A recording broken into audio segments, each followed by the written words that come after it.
Well, I've been on the very first meetings of the EPB back in the times in Brussels, so I've followed the evolution of EPB with time. And it was very interesting for us because we are in a small country, so I'm a Belgian scientist, and we have a long history in the Antarctic. We've been there in the 60s with the station, but that station was sunk in the snow. So when we renewed our scientific activity in the 80s, we didn't have any logistical means. And we have very much appreciated for decades to be able to be hosted by other countries from Europe that had facilities, and we could run our National Science Foundation project in collaboration with them. So this was very helpful for us not having logistical means.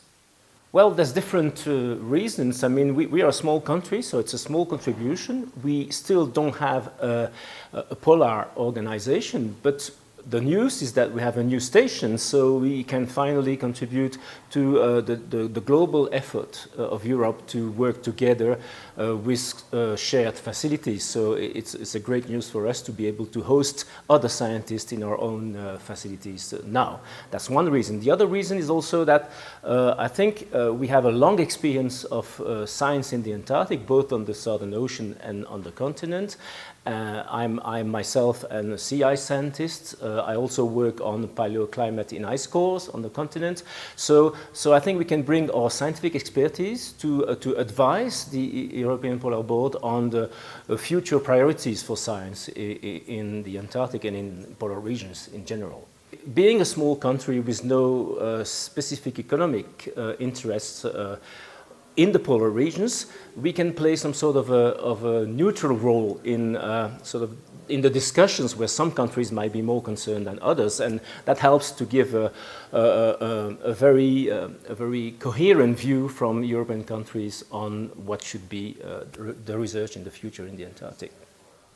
I think the EPB has been doing very well until now, but it's going to get even more efficient in, I think, coordinating a European view on what should be future research in the Antarctic and in the polar regions. I mean, the world is now fully convinced of the paramount role of polar regions in the future of our planet, be it for the climate or for the environment.